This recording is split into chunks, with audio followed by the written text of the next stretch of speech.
Hi, I'm Ariel and I'm here to talk to you about Google Trends.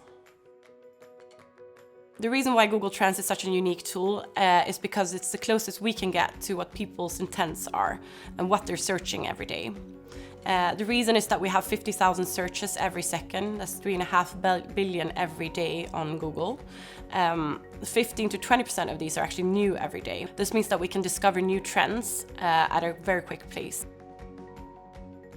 So the reason why Google Trends is such a great tool is because it basically gives us a window into people's intent as opposed to what they claim they're doing. This is also the reason why a lot of journalists and researchers have been using the tool to a large extent.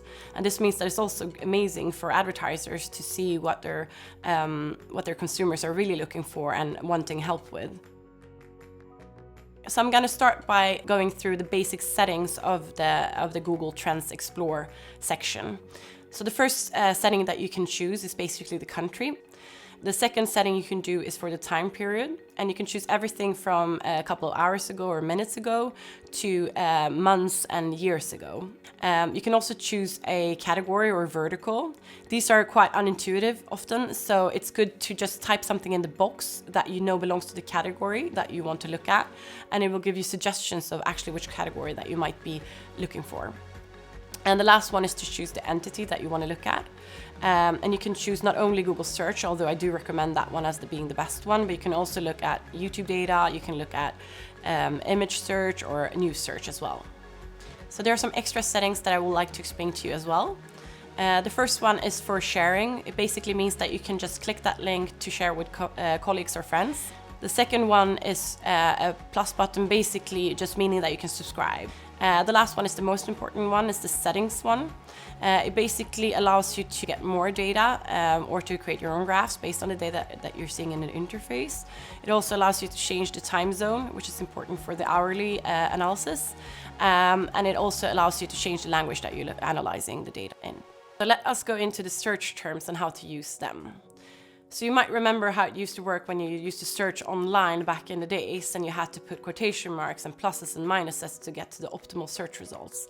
Basically, within Google Trends, this is exactly the same things. So imagine that you would be typing tennis shoes, just the two words as they are. That basically means that you're looking for anything that contains the words tennis and shoes in any given context.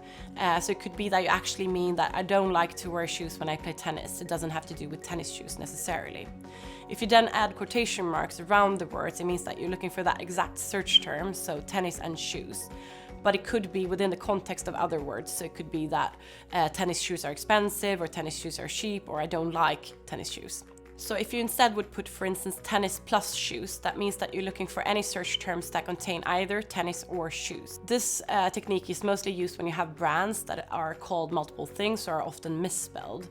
You can also use a minus to get the opposite. So for instance, if you would write tennis minus shoes, you would get any results containing tennis, but nothing containing shoes. So this technique works as well within the box, and you can combine these as you want. So you can put a quotation mark, a plus, a minus within one of the boxes.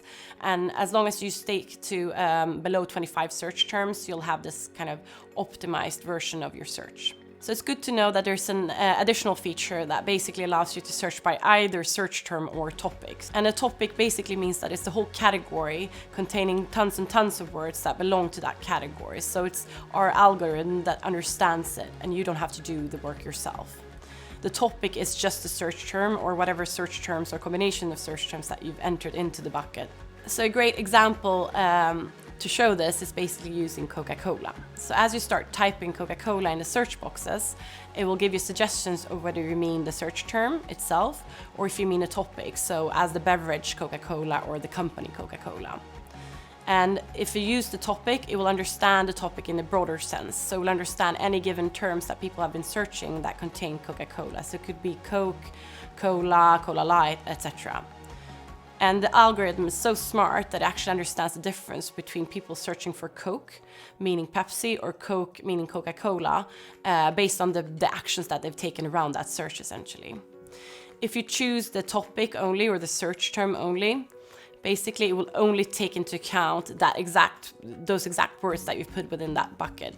As you can see from the graph, you get a way more encompassing view if you use a topic as opposed to a search term. Another thing that is good to note is that you get a dotted line when you're looking for a topic, and you get a solid line when you're looking for a search term, which is a good way of kind of spotting whether you're looking at a topic or a search term in the graphs. So one thing that's really important to note when it comes to the data within Google Trends is that it's always normalized and indexed. By indexed, it means that at any given time period and any given data that you're looking at, it always has a 100 point, which is the highest point, and everything will be relative to that. By normalized, I mean that if you're looking at a graph, say a housing graph, and you see that the slope is slightly decreasing, it does not necessarily mean that the searches for housing has been decreasing in absolute terms. It just means that the interest for housing queries have been decreasing relative to the overall interest online of searches, essentially.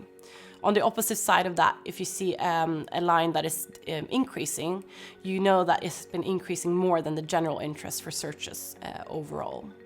This is also super useful when you look at analysis of different countries, for instance, because it means that you can compare something across a multitude of countries. Say you're looking at Angry Birds between the US and Finland and the UK, and in absolute terms, obviously, the searches will be highest in the US.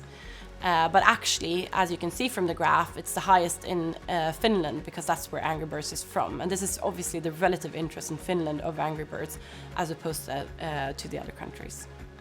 So there are also other ways of tailoring how you look at your data. So there are 3 settings that are very important to know of. The first one is search terms, which is the standard one that we've been discussing so far. It allows you to put in 5 search terms and compare them to each other. The other way you can do it is to choose one of these search terms and compare it across 5 different locations. So it could either be a region or a country. The last way to do it is by time period. So you choose this one topic again or one search term, and you compare it across 5 different time ranges that you choose by custom.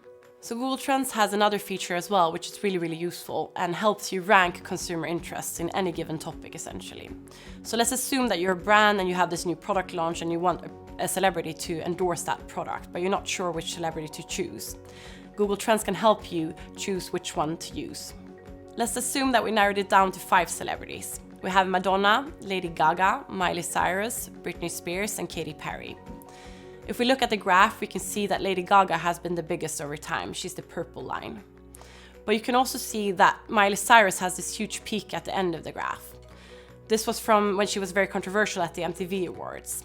So it could lead you to believe that actually she's the biggest star right now, or at the time that you were looking at this graph, but it could also be a controversial choice to choose her at that given time. So it's very good to kind of double check your data and why these peaks have been, but they actually show the general consumer interest for these people at any given time. On the left-hand side of the graph as well, you get a very good indication of the total interest of these people over the full time period that you're looking at, essentially. So it's important to look at that as well. Okay, so there's another feature within Google Trends that's really, really useful to know. So basically, you can use this topic feature that we discussed previously to make a global analysis. It basically means that you don't need to speak any given language to be able to analyze the data within a country. So if you choose a topic, let's take pregnancy as an example, you can actually make a global analysis of pregnancy using the topic pregnancy. And it will understand any given language that people have been spelling pregnancy in. It also allows you to right-click the data and you can translate into English. That means that you get all the different languages translated into English at once.